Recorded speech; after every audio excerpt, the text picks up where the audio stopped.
Assalamualaikum warahmatullahi wabarakatuh. Selamat pagi anak-anak. Semoga sehat selalu ya.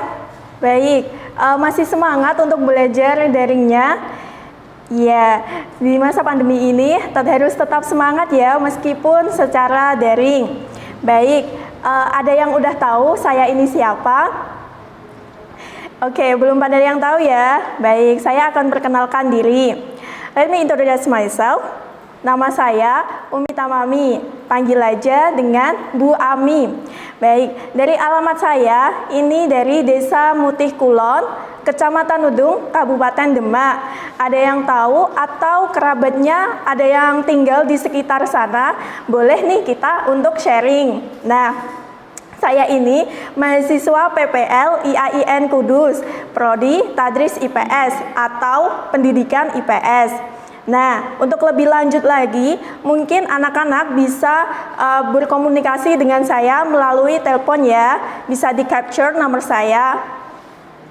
Nah, sebelumnya kita sudah membahas nih tentang letak dari negara ASEAN oleh Bapak Mahmudun di pembelajaran sebelumnya ya. Nah, untuk di pembelajaran kali ini, ada yang udah tahu kita akan membahas tentang apa? Ayo, ada yang udah tahu? Ya, silahkan dibuka LKS halaman 4 tentang poin 2, yaitu letak koordinat ASEAN. Nah, ASEAN atau Association of Southeast Asian Nations merupakan perkumpulan negara-negara di kawasan Asia Tenggara. Nah, apa aja nih negara dari anggota ASEAN itu? Kita akan belajar kali ini kita akan belajar tentang materi ini. Baik, yang pertama kita akan belajar tentang negara kita tercinta, yaitu negara Indonesia. Nah, di kawasan Asia Tenggara ini ada sekitar 11 negara yang termasuk dalam anggota ASEAN. Yang pertama ada negara Myanmar, yang kedua ada Thailand, dan yang ketiga ada Laos, dan yang keempat ada Kamboja, kelima ada Vietnam, keenam ada Malaysia, dilanjut Singapura, terus Brunei Darussalam, Filipina, Indonesia, dan yang terakhir ada Timur Leste. Nah, untuk kali ini kita akan belajar tentang negara Indonesia. Nah, di negara Indonesia ini ada apa aja sih?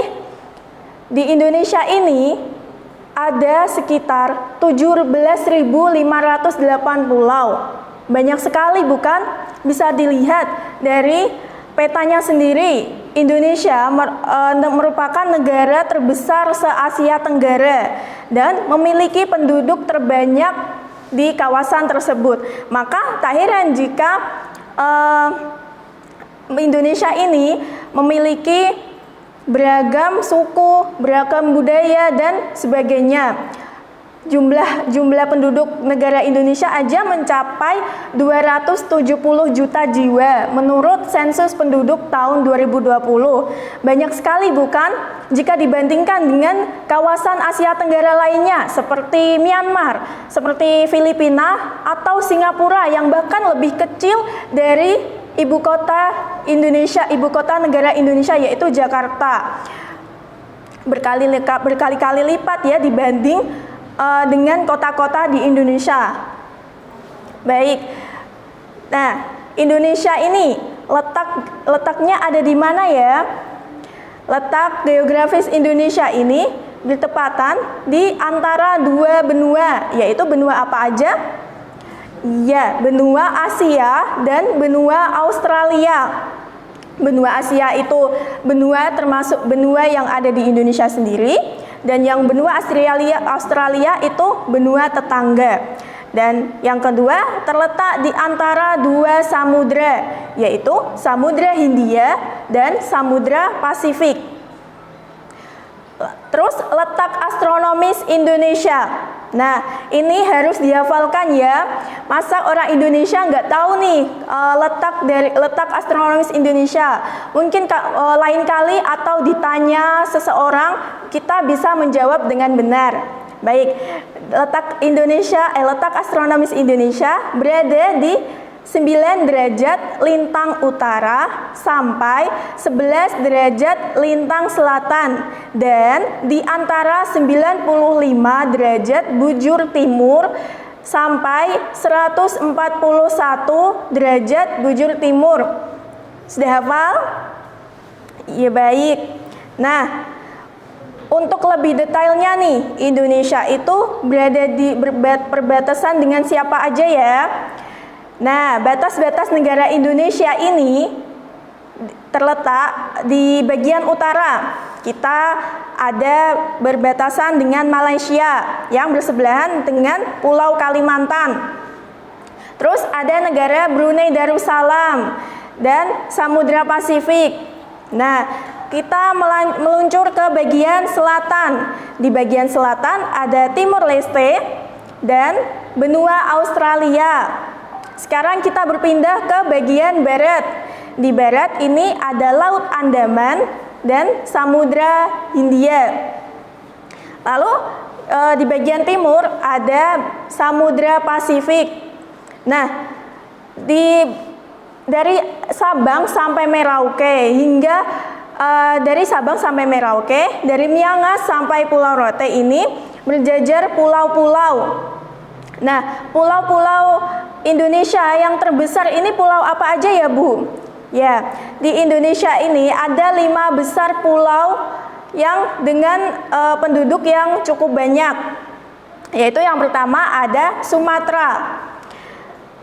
Bisa dilihat luasnya ada sekitar 473.606 km persegi. Lalu di Pulau Jawa, pulau yang kita duduki saat ini, yaitu ada 132.107 km persegi. Dan di Pulau Kalimantan, luasnya sekitar 539.460 km persegi. Lalu ke sebelahnya yaitu Pulau Sulawesi, ada 189.216 km persegi. Dan di Papua yaitu ada 421.981 km persegi. Banyak sekali bukan? Nah, jika digabungkan dari keseluruhan pulau 17.000 pulau dan perairan di Indonesia itu ada sekitar 1,9 juta mil persegi. Luas sekali bukan? Kalau keliling Indonesia satu hari mah nggak cukup.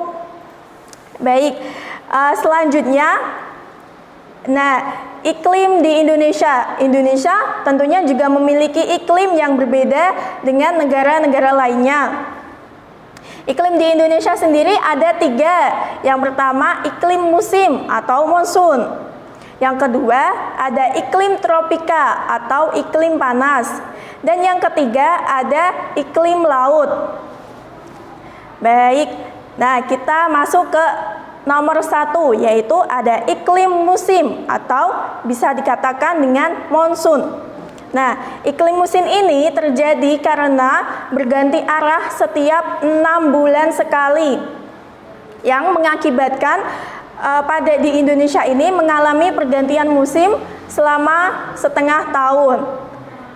Yang pertama ada iklim musim barat daya, yang ciri-cirinya adalah bersifat basah, disebut musim hujan, dan bertiup pada bulan Oktober hingga April.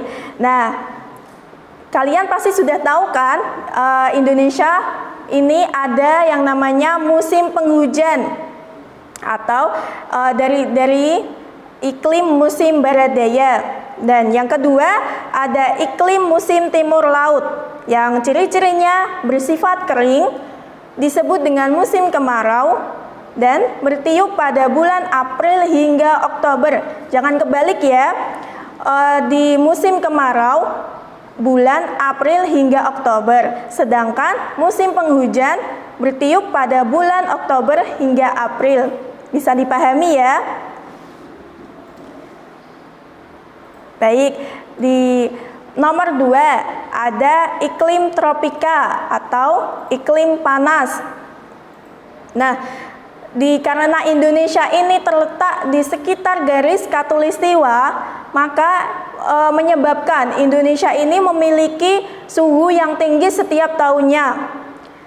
Maka jangan heran kalau Bu di Undaan itu panas. Ya nggak cuma di Undaan aja, di daerah-daerah lain juga panas atau bahkan lebih panas daripada di Undaan sendiri.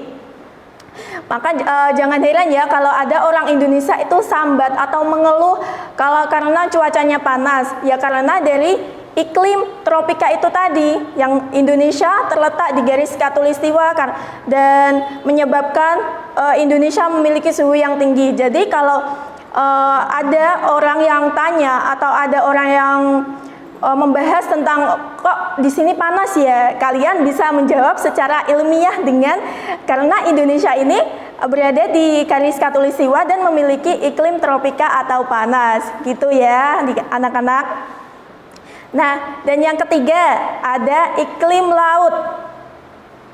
Iklim laut ini juga dibagi menjadi 2. Yang pertama ada subtropis dan tropis. Yang ciri-cirinya adalah areanya di dataran tinggi atau di pegunungan. Terus terletaknya di daerah tropis atau subtropis. Dan yang ketiga ada suhu rata tahunan rendah, sehingga sering terjadi hujan yang disertai badai. Maka bisa membahayakan makhluk hidup. Beda lagi dengan di daerah sedang, yang ketinggiannya memang sedang, keadaannya stabil karena banyaknya awan dan banyak hujan di musim dingin, namun hanya rintik-rintik sehingga tidak membahayakan. Bisa dipahami ya perbedaan antara subtropis dan tropis dengan daerah sedang. Kalau tropis dan subtropis itu kalau di tropis dan subtropis itu sering terjadi hujan disertai badai yang membahayakan. Kalau di daerah sedang yang daerahnya cukup stabil, sering terjadi hujan namun hanya rintik-rintik atau bisa dikatakan gerimis. Gitu ya. Nah, oke, cukup sampai sini pelajaran kita hari ini. Jangan lupa untuk mengerjakan tugas yang sudah tersedia ya. Ingat, meskipun di rumah, jangan hanya main terus. Kita juga harus belajar setiap hari mengikuti pembelajaran daring yang sudah dijadwalkan. Nah, terima kasih untuk pertemuan kali ini. Sampai bertemu di pertemuan selanjutnya ya dengan Bu Ami. Wassalamualaikum warahmatullahi wabarakatuh.